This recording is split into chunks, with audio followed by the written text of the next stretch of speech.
Sejam bem-vindos ao nosso canal. Nós queremos pedir a todos vocês, se possível, se inscrevam no nosso canal e nos ajude a crescer. Também não esqueça de deixar ao final o seu like, se gostou ou não gostou do nosso estudo.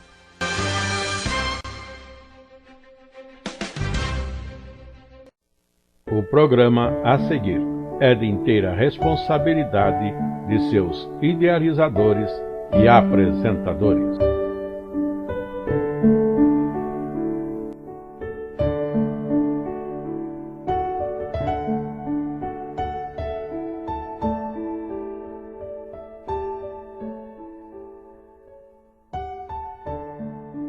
Sendo que no estudo de Tiago, ou da sua carta, já estamos na lição número 10, agora com o título O Valor da Paciência na Aflição. O texto para estudo hoje é no capítulo 5, os versos de 1 até o verso 12.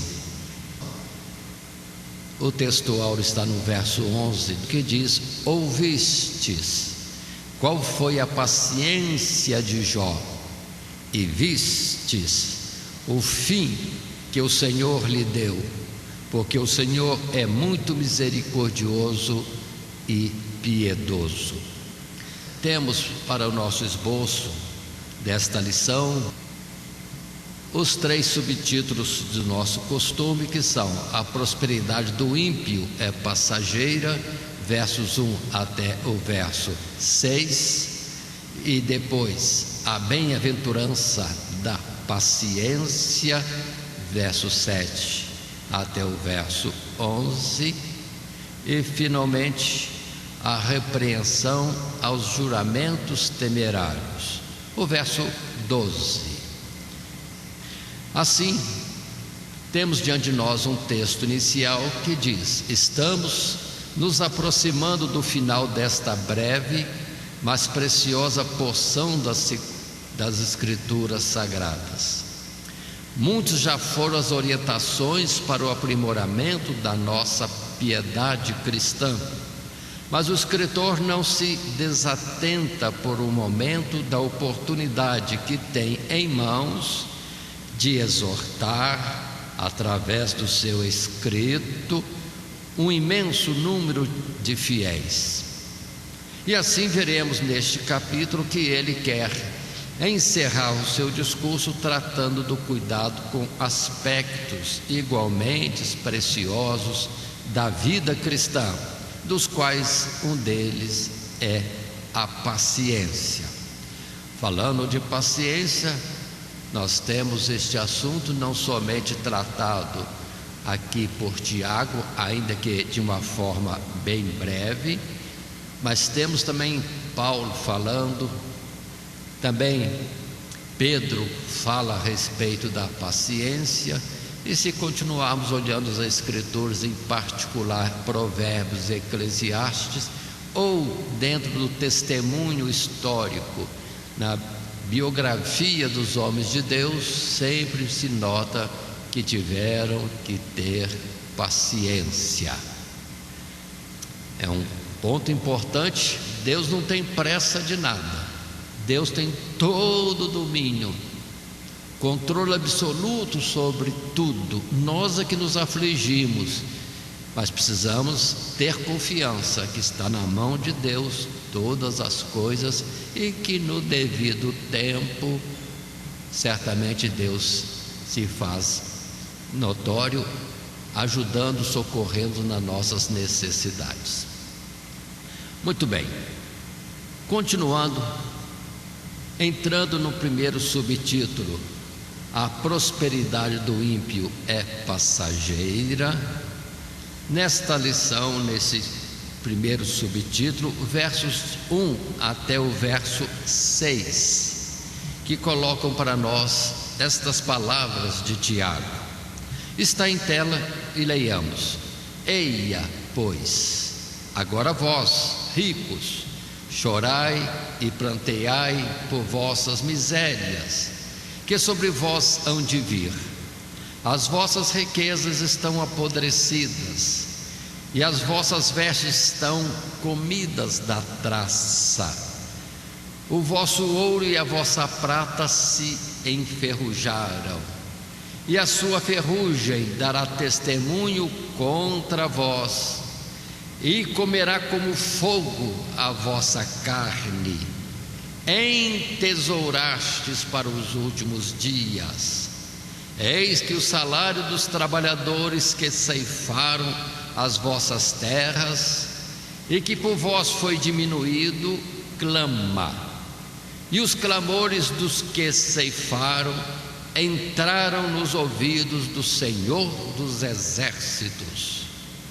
Deliciosamente vivestes sobre a terra, e vos deleitastes, e cevastes o vosso coração como num dia de matança. Condenastes e matastes o justo, ele não vos resistiu. Aí está o texto, lembrando nós que, falando sobre a riqueza, já temos comentado mesmo nesta lição, ou nestas lições deste trimestre, sobre a riqueza.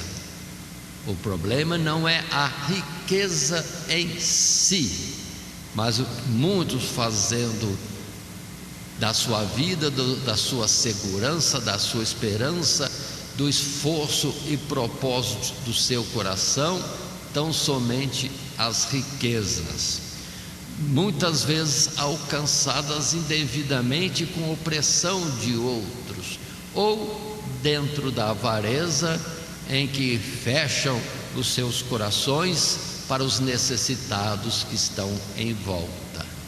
Mas Salomão já disse, e já consideramos sobre isto: quem dera que todos fossem bastante ricos e mais ricos, para terem com que repartir, para abrir oportunidade de emprego a outras pessoas, porque foi isso mesmo que Deus fez. Deu a uns para repartir com outros, e quem vive a sua riqueza sem se apegar a ela, mesquinhamente ou com avareza, fechando o coração à lei maior de Deus, amar o próximo como a si mesmo, não tem problema nenhum ter riqueza. Mas a citação de Paulo, de Pedro e de Tiago é a injustiça no trabalhar, no ter, no administrar os bens que receberam primeiramente de Deus, porque não há coisa alguma que o homem tenha que primeiramente não tenha recebido de Deus, inclusive o corpo e a vida e todas as capacidades e oportunidades que certamente do mesmo Deus vem sobre nós. Então aí está o texto, e avançando no primeiro parágrafo desse subtítulo, a prosperidade do ímpio é passageira, o texto em tela nos diz: no começo deste capítulo, o apóstolo repreende e ameaça os ricos com o iminente e justo castigo de Deus pela sua confiança nas riquezas e pela forma injusta como a acumularam. O propósito destas palavras é o de confortar e animar os fiéis a serem pacientes e suportarem a presente aflição infligida por esses injustos. O salmista já havia registrado sua própria experiência de que a prosperidade dos ímpios representa uma forte tentação e prova da fé. Não há nenhum pecado no dinheiro, conforme já temos dito, nas transações que envolvem dinheiro, mas o desejo de acumular riquezas é extremamente perigoso para aquele que almeja o céu, pois é um propósito que nunca se dará por realizado, induzindo o indivíduo à ansiedade e a empreendimentos cada vez mais comprometedores da sua mente, tempo e também forças, e predispondo a violar princípios que possam representar barreiras para a sua busca, para aquilo que deve buscar e achar, que é o reino celestial. Buscai primeiro o reino de Deus e toda a sua justiça, e as demais coisas vos serão acrescentadas. Então está aí esta colocação, e que nesse texto confirma o que já temos falado anteriormente. Lembremos, um mancebo chegou para Jesus perguntando o que deveria fazer para herdar a vida eterna, e Jesus colocou para ele de forma clara que seguir os mandamentos. E ele, felizmente, muito propício, ele sim era um observador das Sagradas Escrituras, praticamente, vamos dizer assim, tudo. Mas Jesus, com aquele olhar, consultando o seu interior, o seu íntimo, o seu consciente, subconsciente, destacou para ele que ele estava confiando nas riquezas. O apego maior dele não era a Deus, mas era simplesmente as riquezas, se apoiava nelas, e propôs a ele: vende tudo que tens, dá aos pobres, e terás um tesouro no céu. Aí entristeceu-se. Ele amava os tesouros da terra, e como um israelita que devia confiar e conhecer as promessas gloriosas de Deus para a eternidade, ele se apegou agora notoriamente, declaradamente, àquilo que possuía neste mundo. Enquanto, vamos ver, Zaqueu também era rico, Jesus não pediu nada para ele, mas ele de si mesmo falou: vou dar metade dos meus bens aos pobres. Observe, não deu tudo.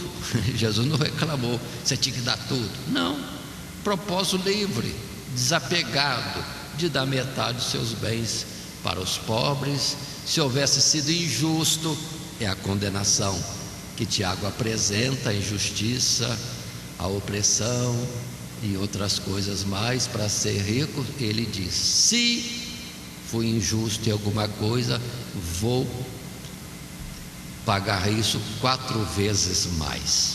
Então a pessoa desapegada podia ficar até com mais recurso, mais riqueza, porque não estava preso nisso. E agora, conhecendo Jesus e a promessa da vida eterna, o bem maior dos céus, aí ele iria distribuir outras vezes mais.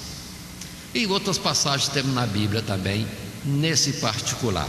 Mas riqueza é um perigo, adverte Pedro, Paulo e Tiago. E assim nós temos um exemplo do salmista, sim, no Salmo 73, quando ele coloca a sua experiência, e podemos ver no texto bíblico apontado em tela.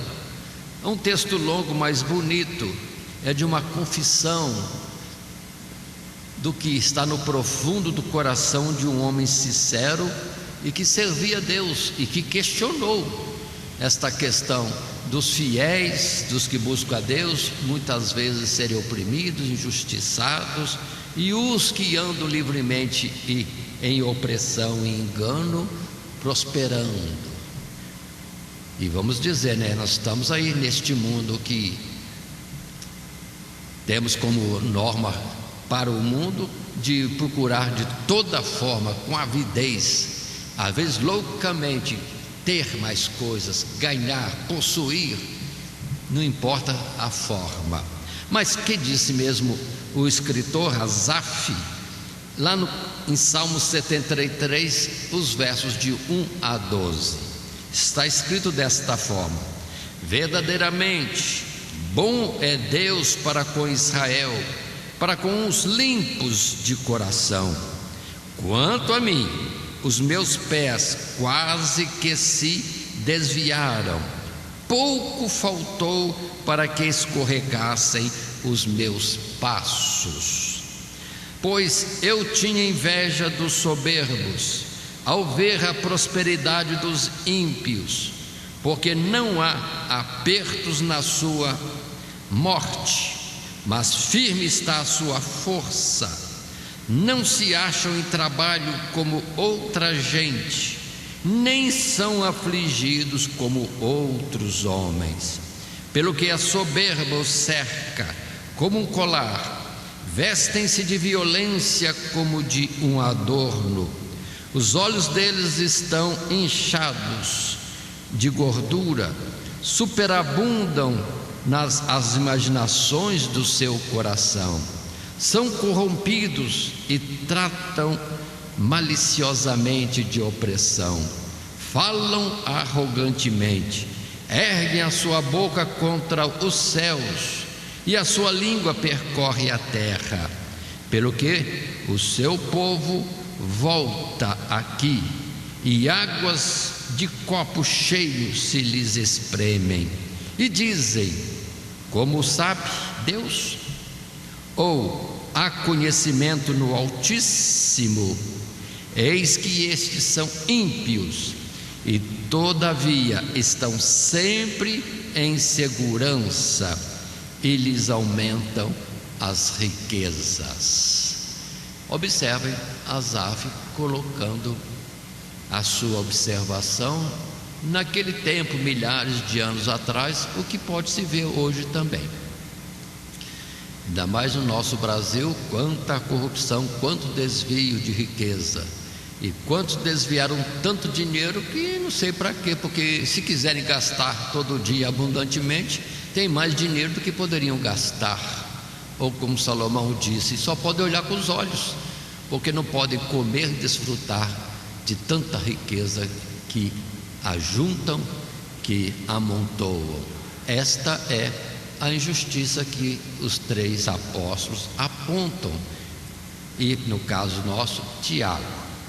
Continuando, vendo outros textos bíblicos, como Lucas capítulo 16, sim, no verso 9, nós temos o evangelista usando as palavras segundo ele ouviu e guardou de Jesus. Lucas 16 e o verso 9, e que diz: e eu vos digo, granjeai amigos com as riquezas da injustiça, para que quando estas vos faltarem, vos recebam eles nos tabernáculos eternos. Aí está o que os ricos poderiam estar fazendo e tendo, vamos dizer assim, um crédito nos céus, usar de misericórdia, ou seja, da riqueza que de alguma forma pode ser até injusta, porque às vezes a compensação, a recompensa do mundo não é correta, não é justa. O que nós podemos estar considerando, o que a palavra aqui diz, e que também os apóstolos disseram: distribui, reparte, socorre. Aqueles que serão assistidos depois vão estar no dia do juízo se levantando a favor deles. Oh Deus, lembra-te que tive necessidade e fulano, ciclano me socorreu, ou me socorreram. Pronto. E aí, na sequência desses fatos, a riqueza é como um bem grande, uma porta aberta para ajudar os outros e ter crédito nos lugares celestiais.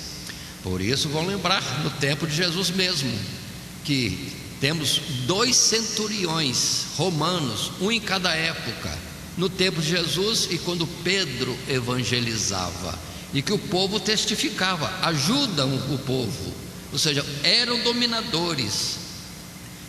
Na linguagem de outros seriam opressores. Não, eram dominadores, vamos colocar dessa forma. E dominando, entretanto, não oprimiam, ao contrário, socorriam o centurião de Cafarnaum e também Cornélio, que era bondoso e socorria com esmolas a muitas pessoas, numa terra em que ele era o dominador. Olha que coisa boa.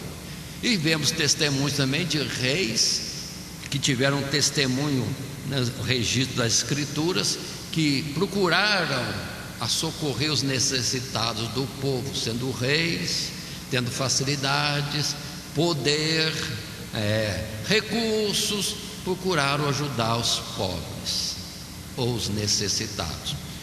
Pode ser que alguém diga que hoje é um tempo difícil, que é muito engano. Sim, mas esquece o engano. Deus está olhando o seu coração, pronto a ajudar os necessitados. Inclusive, em Daniel capítulo 4, nós temos Daniel interpretando para Nabucodonosor um sonho estranho que ele teve, e o sonho falava a respeito do rei, imperador Nabucodonosor. E as coisas não estavam boas para ele, não. Era ameaça de um castigo, de um juízo de Deus sobre ele. Mas vem Daniel e diz: mas procura o socorro de Deus, procura fazer o bem, ajudar os necessitados, para que essas coisas que estão sobrevindo sobre o Senhor como juízo possam ser aliviadas ou mudadas. Então é fato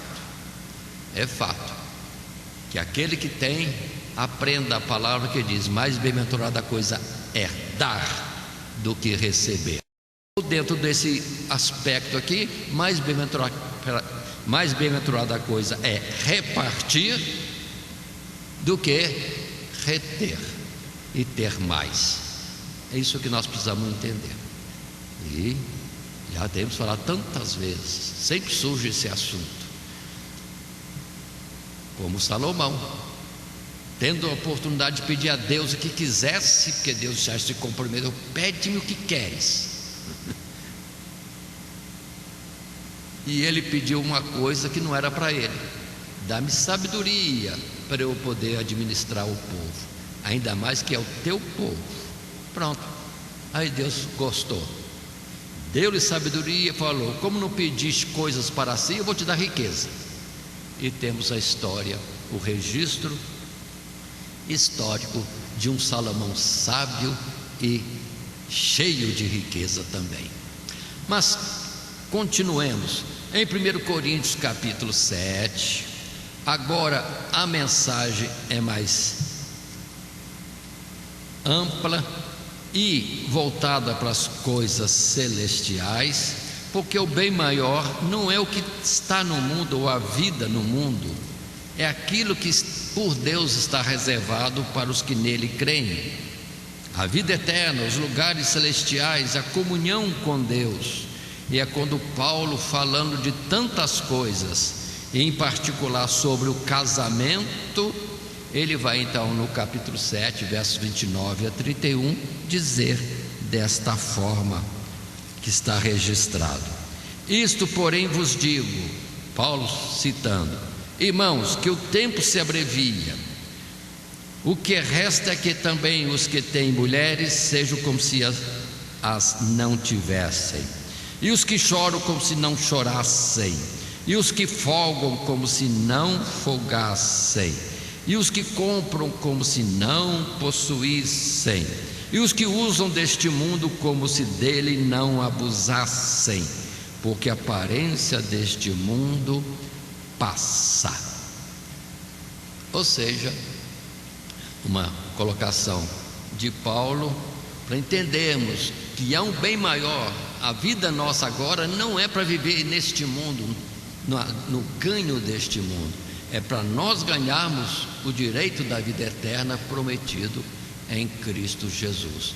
Pelo que a palavra vai dizer: se já são assim salvos, já têm conhecimento da promessa de Deus, de um benefício tão duradouro e glorioso, buscai as coisas que são de cima.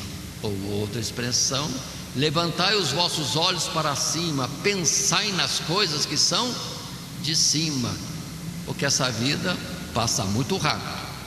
Se ganharmos este mundo, está em perigo perdermos a eternidade. nos distraímos na jornada, no tempo dado para conquistarmos os céus. Ainda também temos Paulo em Coríntios, na primeira carta dele a Timóteo, colocando para nós também, de uma forma bem clara, com detalhes de expressão, esse assunto sobre as riquezas. Capítulo 6, versos 6 a 10. Mas é grande, diz Paulo, é grande ganho a piedade com contentamento, porque nada trouxemos para este mundo, e manifesto é que nada podemos levar dele. Tendo, porém, sustento e com que nos cobrirmos, estejamos com isso contentes. Mas os que querem ser ricos caem em tentação e em laço e em muitas concupiscências loucas e nocivas, que submergem os homens na perdição e ruína, porque o amor do dinheiro é a raiz. O amor do dinheiro é a raiz de toda espécie de males, e nessa cobiça alguns se desviaram da fé e se traspassaram a si mesmos com muitas dores. Palavras bem claras colocadas. Observe, não é a riqueza o problema, é o apego a elas, e preso nelas, esquece de buscar o reino de Deus. A nossa vida é como a terra em que a promessa, os benefícios de Deus são lançados e que nós devemos acolher e cuidar para que venham a germinar, crescer e dar frutos, que não é para nós, é para o propósito de Deus na nossa vida, que no fim é um bem para nós mesmos. Mas Jesus disse: quem quiser ganhar este mundo, perdê-lo-á. Porque ou busca uma coisa ou busca outra, não tem jeito de servir a dois senhores, é outra expressão de Jesus. Mas continuando nesse primeiro subtítulo ainda, a prosperidade do ímpio é passageira, nós temos o texto em tela. Mas alerta Tiago que, embora os justos possam parecer livres para empreender sua busca por riquezas, esquecendo-se de Deus ou mesmo em rebelião contra Ele perante a eternidade, tudo o que forem capazes de acumular e desfrutar na sua breve existência não significará nada, ou antes será causa da sua eterna miséria e ruína, pois foram acumuladas com injustiça, e os fiéis deveriam atentar para o fim inevitável e desastroso que aguarda os ímpios, tanto como um alerta para não se enganarem e deixarem enveredar pelo mesmo caminho, como um consolo de que a justiça de Deus prevalecerá. Sim, a justiça de Deus prevalecerá. Então, se tudo nesse mundo passa, daqui nada levamos, vamos procurar aquilo que podemos sim alcançar como crédito, como tesouro guardado nos lugares celestiais. Portanto, todo o bem que fizermos na terra, irmãos, Deus não esquece de nada. Quanto mais vamos pensar assim, na forma da aritmética, aumenta o nosso crédito diante de Deus, e à medida que a gente não fizer o bem, aí não temos crédito, temos débito, devemos a Deus muita coisa, porque Ele nos dá para a gente negociar sabiamente, não é para acumular. Negociar sabiamente é fazer isso transformar em bem eterno, bem espiritual, e não tem outra forma senão ajudando os necessitados, se envolvendo naquilo que é de justiça e verdade e para bem do povo, como por exemplo no Evangelho, os que se dedicam ao Evangelho, os que contribuem para a obra da evangelização, e lógico, dentro do que nós falamos, o sentido de ajuda aos necessitados. E para isso temos tantas obras sociais no mundo, e que cada um pode ver, analisar adequadamente se são sinceros, se é um bem de fato, e ajudem, porque há muitos que fazem isso voluntariamente, sem lucro, o que na verdade é obrigação do sistema, do governo, mas o governo não consegue fazer isso, porque falta amor. Enquanto o amor acha possibilidade, jeito e coragem para fazer tanto bem aos outros. Gente que cuida voluntariamente de leprosos, gente que cuida de idosos, gente que cuida de moradores de rua, e há uma imensidão de oportunidades, como muitos cristãos, em especial no Oriente, investem pesado em dinheiro para comprar as crianças, que os pais lá no Oriente, muitos lugares, vendem as crianças para a prostituição. E se isso é natural entre eles, então compra a criança para dar uma formação sadia e ensinar o caminho dos céus. Uma forma.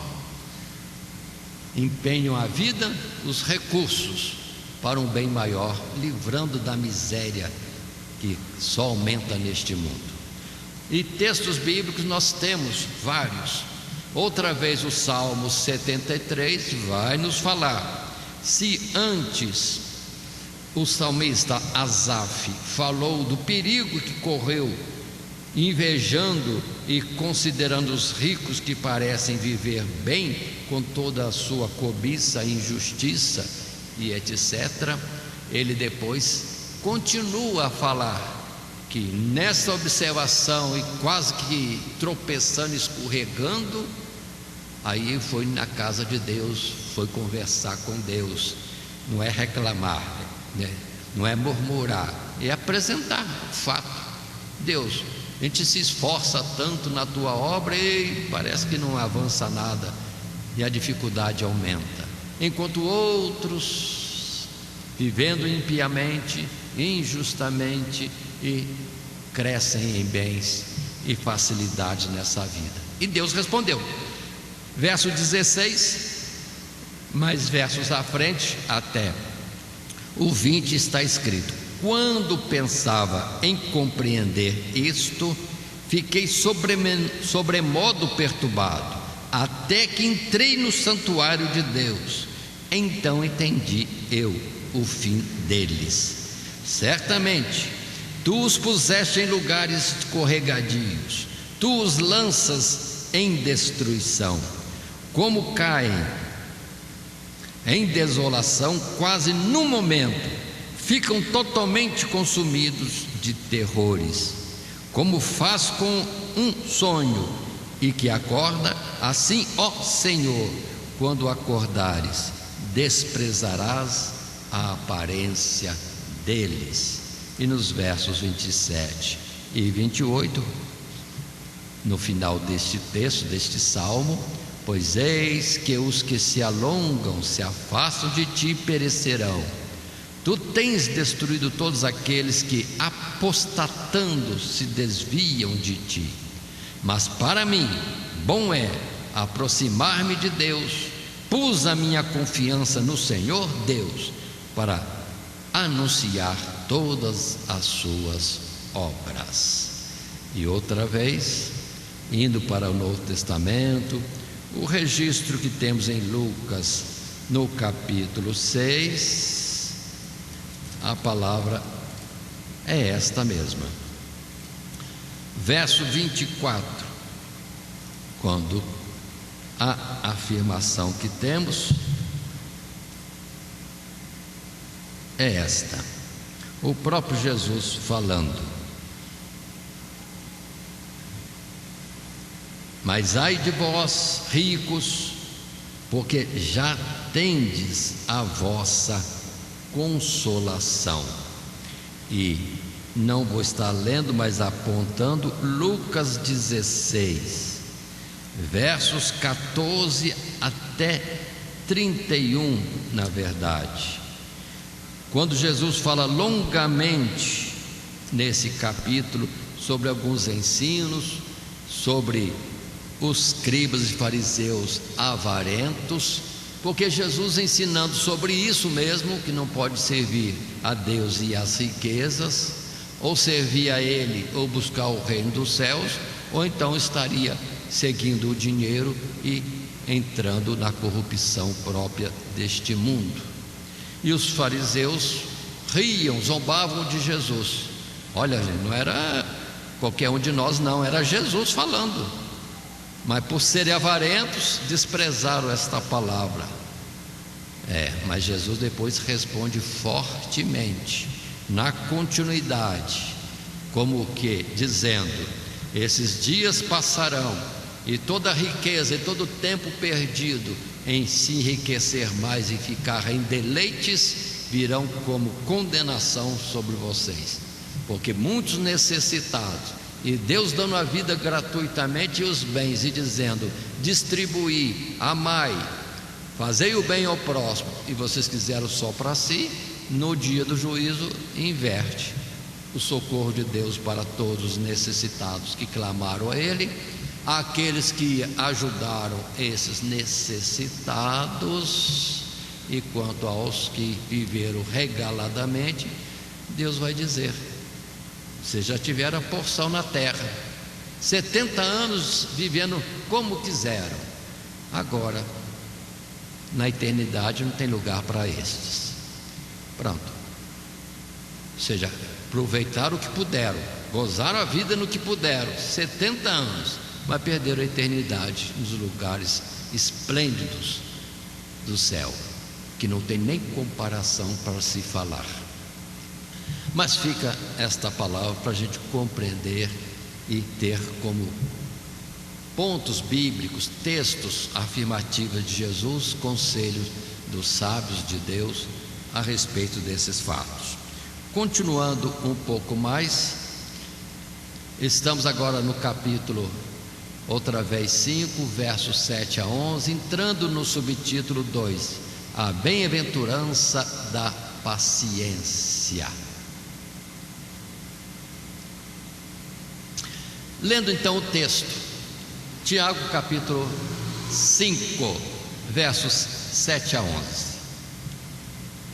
Sede, pois, irmãos, pacientes, até a vinda do Senhor. Eis que o lavrador espera o precioso fruto da terra, aguardando-o com paciência, até que receba a chuva temporã e serôdia. Sede vós também pacientes, fortalecei o vosso coração, porque já a vinda do Senhor está próxima. Irmãos, não vos queixeis um contra os outros, para que não sejais condenados. Eis que o juiz está à porta. Meus irmãos, tomai por exemplo de aflição e paciência os profetas que falaram em nome do Senhor. Eis que temos por bem-aventurados os que sofreram. Ouvistes qual foi a paciência de Jó, e vistes o fim que o Senhor lhe deu, porque o Senhor é muito misericordioso e piedoso. Então, bem-aventurança da paciência.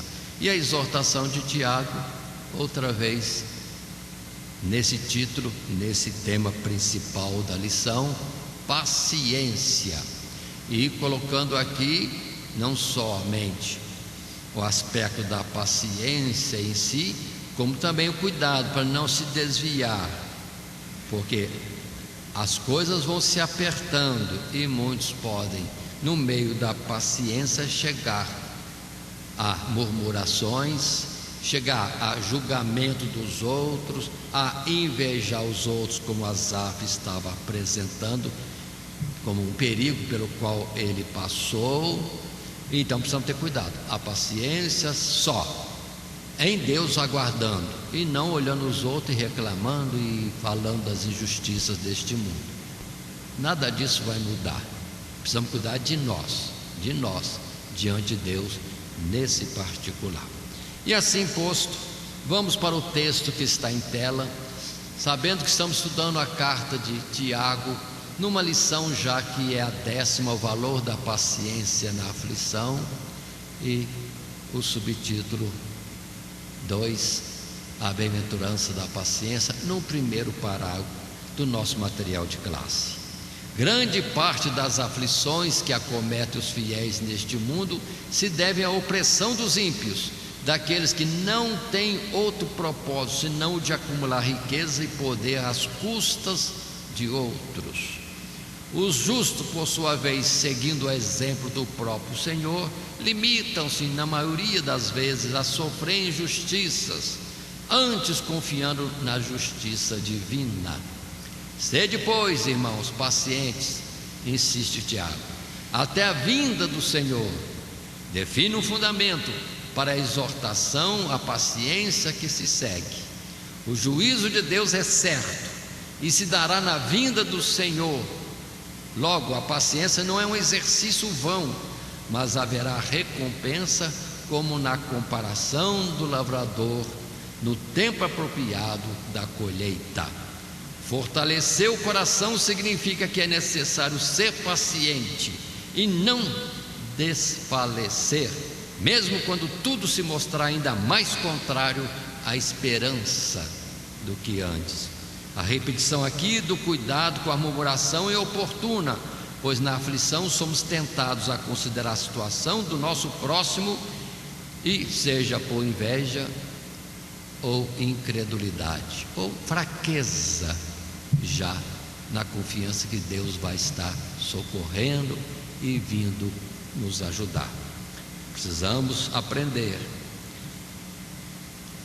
A colocação do lavrador aqui é bem oportuna. Não adianta querer correr, mudar o tempo. O fruto só estará pronto na época certa. Então não adianta querer as coisas antes. Deus é sábio, já deixou um modelo para nós. Vamos trabalhar na terra da nossa vida, vamos trabalhar no dia a dia, regando essa nossa própria planta, a nossa vida, nos cuidados de Deus, e sabendo que Deus vai dar o essencial, a vida para a planta, no exemplo do lavrador, vai mandar a chuva no tempo certo, o sol é também necessário, e no tempo o fruto vai estar à disposição.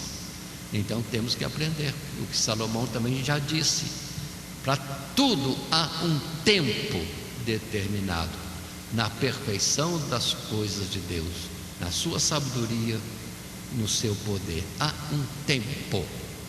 E se olhar ainda outras palavras de Salomão, há também um modo. Então temos que ser pacientes, mas Deus tem controle sobre tudo. E Deus, na nossa vida, nos momentos da nossa fraqueza espiritual, no combate da injustiça deste mundo, ou tendo que sofrer a injustiça deste mundo, Deus vem com alento, não vem com fruto da lavoura, porque ainda não é tempo, mas Ele vem com alento a cada época, como Ele fez com o próprio Asaf. Asaf foi para o templo, ali Deus abriu a mente dele para entender o que estava acontecendo.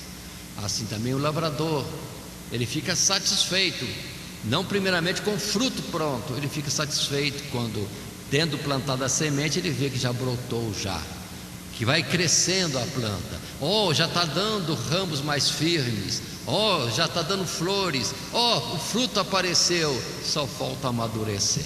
Então, de tempo em tempo, haverá o socorro de Deus, mostrando que Ele está presente. É só questão de paciência, espera, mais um pouquinho de tempo, e o que há de vir virá, e não tardará. No tempo certo aparece aquilo que Deus quer que venha de bem na nossa vida. Mas outra vez insisto, o bem não é para este mundo. Neste mundo temos bens também, e alguns refrigérios, algumas tréguas, mas a palavra do profeta no passado, bem clara para o povo de Deus, foi essa: levantai e andai. Não é aqui o vosso descanso, não é aqui o lugar da recompensa, ainda que temos refrigérios oportunos para poder dar esse longo deserto. da jornada do nosso viver. Mas tem alguns textos também que ajudam, como em Pedro, primeira carta de Pedro, no capítulo 2, os versos 18 a 24. O que é que Pedro está dizendo aqui? É essa resignação, essa quietude, aguardando com paciência no socorro, na providência de Deus, no tempo que Ele estabeleceu. Verso 18 a 24, a expressão bíblica é essa: vós servos, sujeitai-vos com todo temor ao Senhor, não somente ao bom e humano, mas também ao mal, porque é coisa agradável que alguém, por causa da consciência para com Deus, sofra agravos, padecendo injustamente. Porque que glória será essa, se pecando sois esbofeteados e sofreis? Mas se fazendo bem sois afligidos e o sofreis, isso é agradável a Deus. Porque para isto sois chamados, pois também Cristo padeceu por nós, deixando-nos exemplo para que sigais as suas pisadas, o qual não cometeu pecado, nem na sua boca se achou engano, o qual, quando o injuriavam, não injuriava, e quando padecia, não ameaçava, mas entregava-se àquele que julga justamente, levando ele mesmo em seu corpo os nossos pecados sobre o madeiro, para que, mortos para os pecados, pudéssemos viver para a justiça, e pelas suas feridas fostes sarados. Aí está essa palavra tão boa, lembrando do exemplo na vida de Jesus. Jesus, na verdade, sofreu tudo que sofreu e calou-se pacientemente, na certeza, na esperança que pela fé, vamos dizer assim, ficou firme como coisa inabalável, que Deus estaria vindo fazer juízo e socorrer no tempo adequado. Jesus foi à cruz, não abriu a sua boca, conforme Isaías tinha predito: ele será como ovelha levada ao matadouro, mas não abrirá a sua boca, confiado totalmente em Deus, que Deus fará juízo. Tanto que padeceu o que padeceu, morreu, mas conforme as promessas antigas de Deus, de milênios atrás, ao terceiro dia Jesus ressuscitou. E a palavra num lado diz que ele não experimentaria a corrupção do sepulcro, mas sairia do sepulcro, a sua ressurreição, e depois subindo triunfalmente para os céus, recebido em poder e glória, e agora colocado à direita de Deus, no seu trono, e sendo lhe dado todo o poder nos céus e na terra. E isso é eterno. Então valeu a pena sofrer 33 anos, toda injustiça, toda ingratidão, toda a miséria da maldade dos homens, mas ele está confiando em Deus. Ainda que me mate, diz um profeta, nele esperarei. Ou seja, esperar em Deus até depois da morte.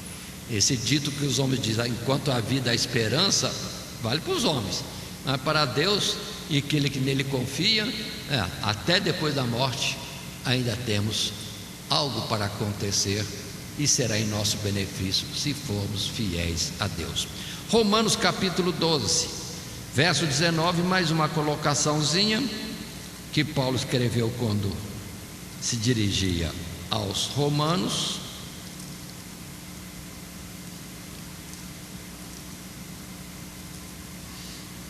Doze é o capítulo, 19 é o verso, e que diz: não vos vingueis a vós mesmos, amados, mas dai lugar à ira, porque está escrito: minha é a vingança, eu recompensarei, diz o Senhor.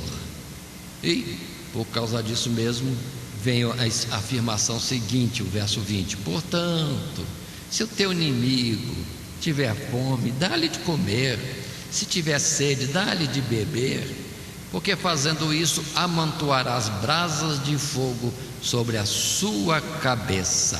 Não te deixes vencer do mal, mas vence o mal com o bem. Olha como que Jesus instruiu.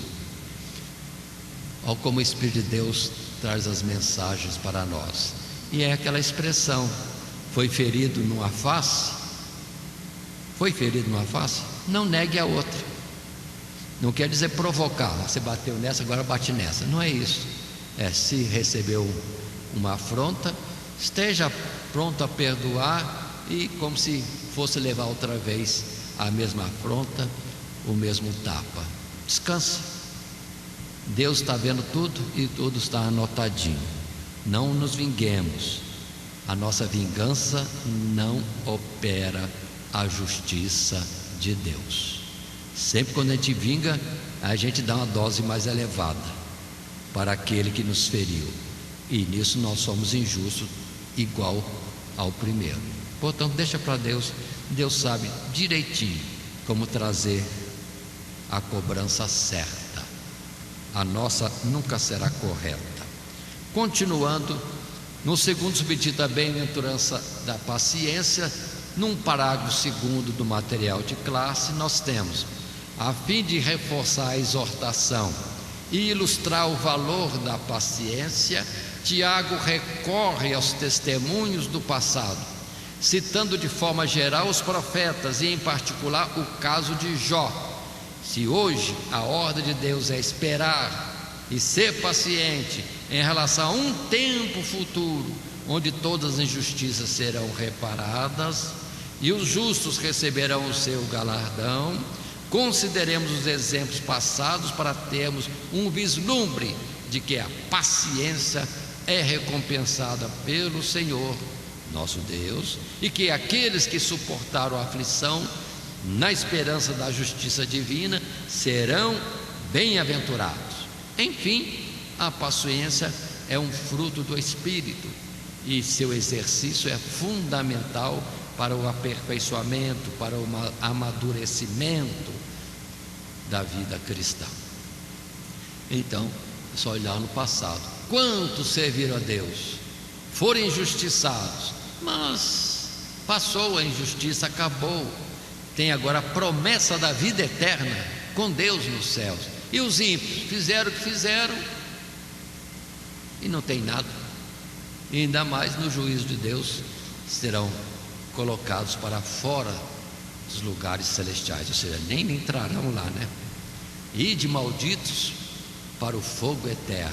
Porque aí vem usar o bem deste mundo, a vida só para si, no sentido de aproveitar o mundo, às vezes até injustamente, enquanto Deus dizia: assim como receberam de graça a vida terrena, e que é tão limitada, tão passageira, trabalhe agora para o bem eterno, duradouro, que Deus está prometendo. Mas prefere o bem imediato, às vezes até de forma injusta, imprópria, incorreta, do que crer em Deus que disse: faz o bem e comerás o bem desta terra e depois a vida eterna.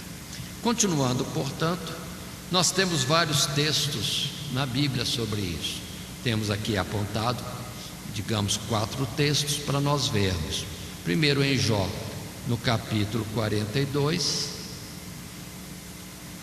da história de Jó, quando padeceu bastante, mas no final Deus restaurou a sua saúde, a sua dignidade, colocou em honra diante de todos os moradores da terra, no tempo da vida dele, e isso pelos milênios, porque o nome dele é consagrado para estar sendo citado até na eternidade. E quanto aos bens, tudo lhe foi devolvido em dobro.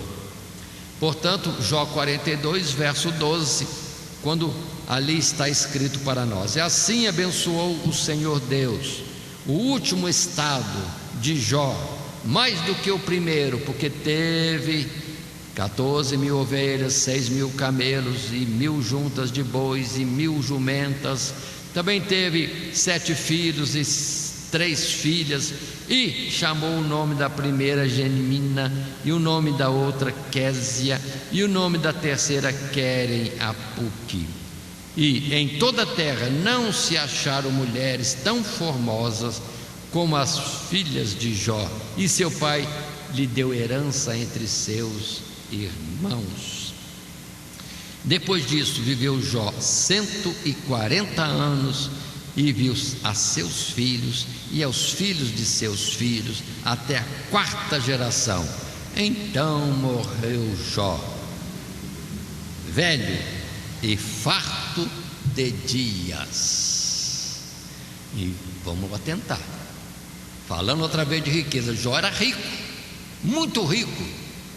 Mas se vou observar no registro, na conversa de todo aquilo que está no seu livro, ou livro sobre Jó, que não parece que foi ele que escreveu, alguém escreveu a respeito dele, vamos perceber bem isso, que ele, no tempo da sua riqueza, antes de passar pelo aperto e prova que passou, ele era amparador de órfãos e de viúvas e de todos necessitados. Então, quando ele perdeu a riqueza, não foi castigo nem por juízo condenatório de Deus, foi simplesmente coisas que não vamos nos desviar do assunto explicando mais detalhes disso.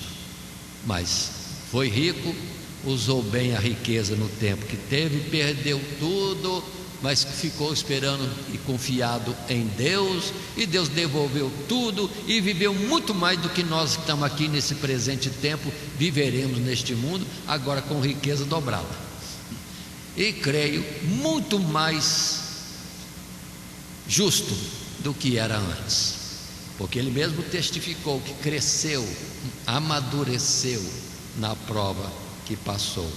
Antes ouvi falar de ti, ele veio falando para Deus, antes ouvi falar de ti, mas agora os meus olhos te veem.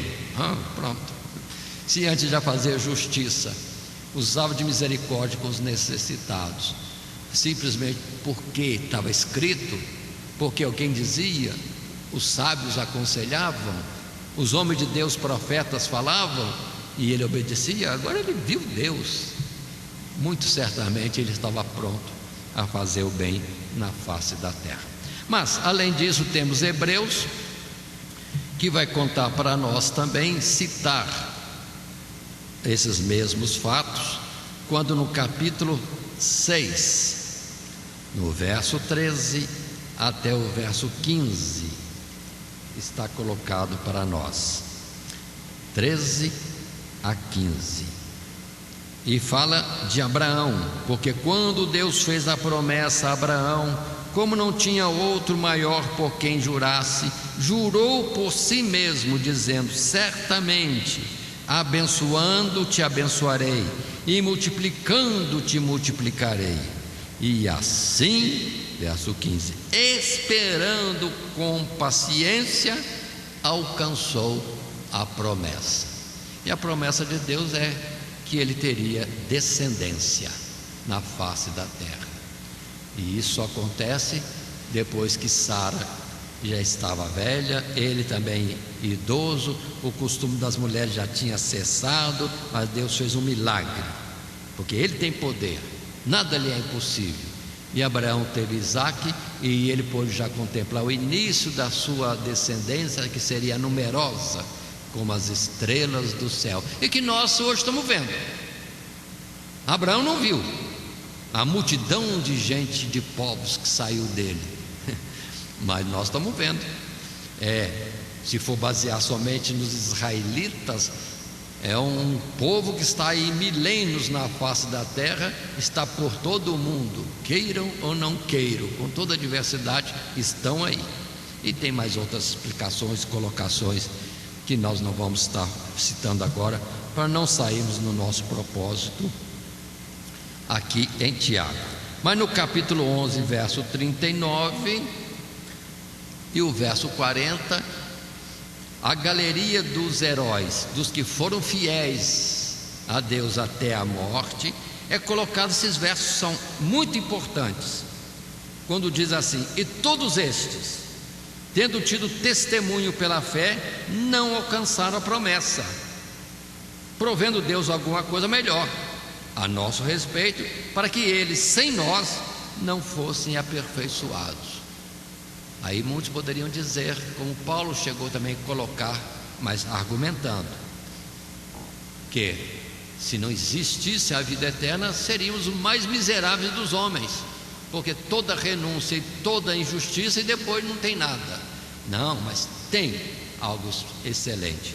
Até os antigos, que podem ter morrido na caminhada de fé, até injustamente, como os profetas Estevão, Pedro, Tiago e tantos, mas aqui está escrito: eles não receberam o bem que Deus prometeu dar, porque isso está reservado para aquele dia da volta de Jesus e da subida para os lugares celestiais.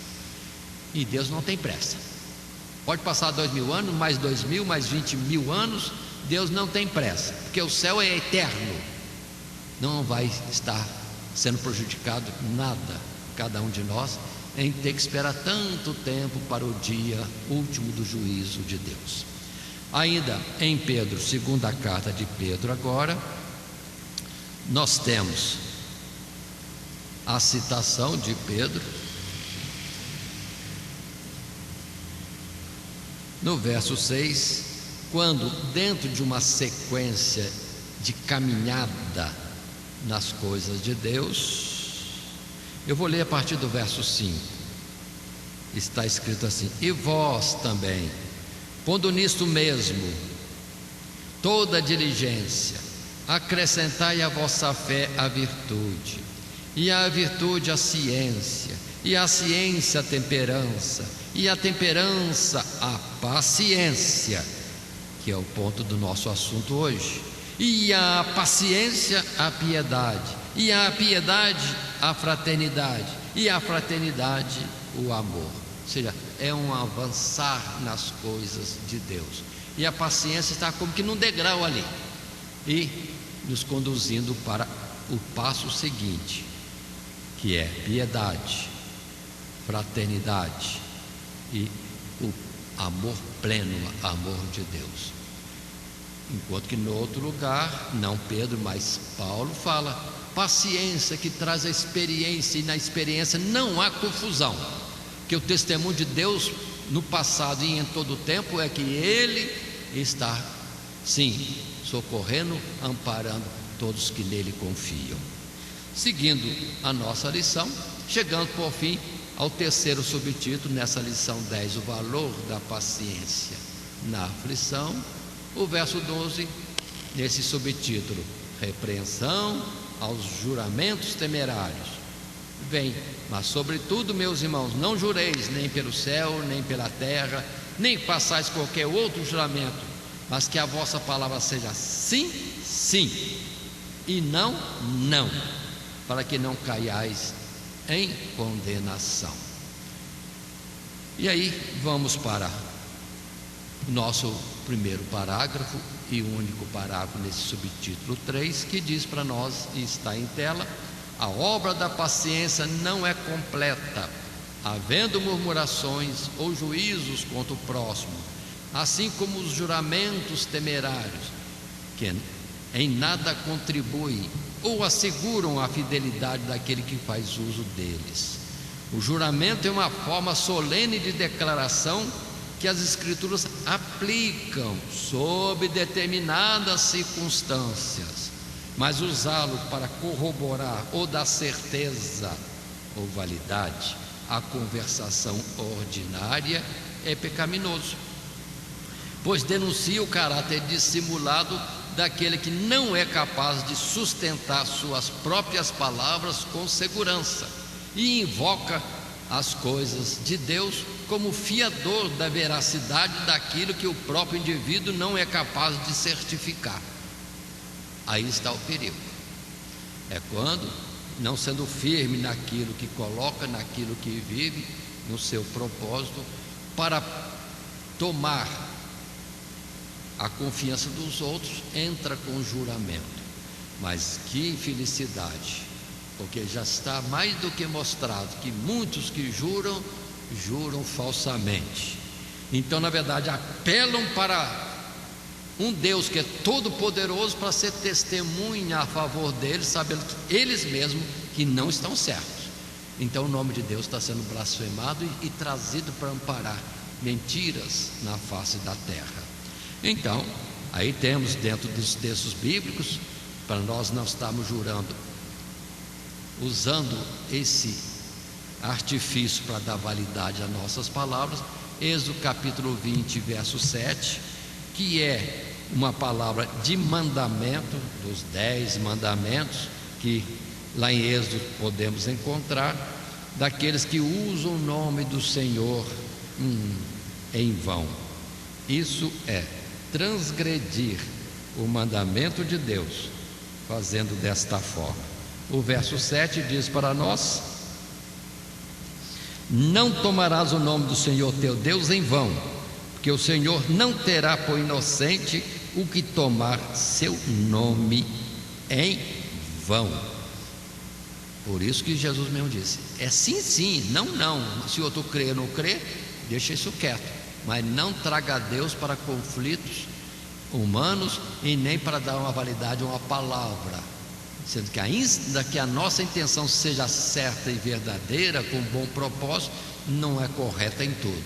Pode haver em nós uma pequena falha que não percebamos, e Deus está sendo chamado para dar validade àquilo que não está totalmente perfeito, vamos colocar assim, e às vezes até é mentira mesmo.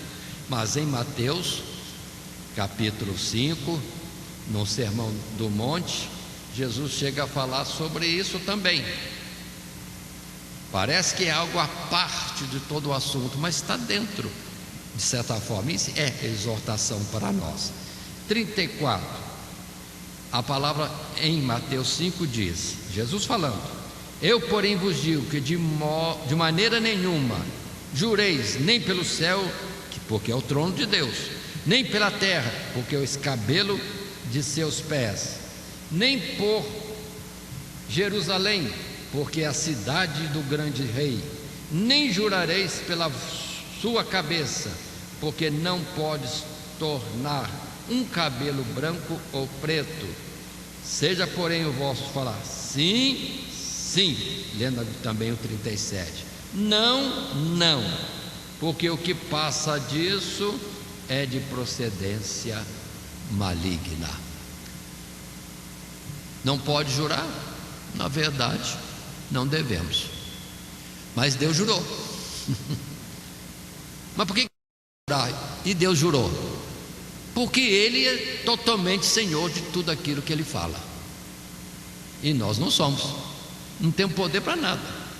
Vamos jurar o que é isso? Eu juro que amanhã eu vou estar na sua casa para acertar aquele assunto.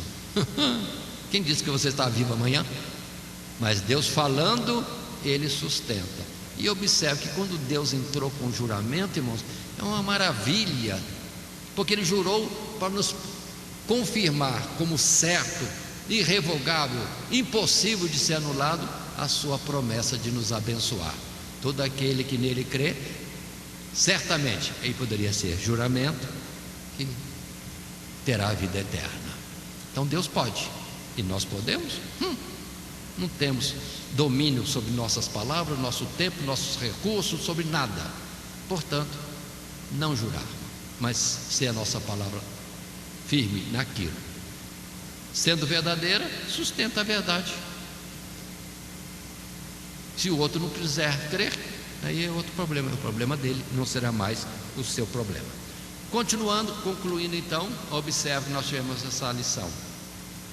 Mais exortação de Tiago, e de uma forma bem firme, colocado com poucas palavras para nós entendermos. E a conclusão em tela, o texto diz para nós: a paciência é uma virtude subestimada e facilmente abandonada, especialmente quando as situações adversas se prolongam ou se agravam. Muitos perdem a esperança de uma mudança, porque olham para as circunstâncias e possibilidades limitadas desta existência e se deixa iludir pela injustiça que aparentemente prevalece. Mas para o cristão, a paciência é o fundamento da sua felicidade presente, pois somente no exercício dela somos capazes de enxergar além das adversidades desta vida e esperar com certeza e confiança a verdadeira e eterna felicidade reservada aos fiéis, que compensará todas as injustiças sofridas neste mundo, por mais graves e prolongadas que tenham sido.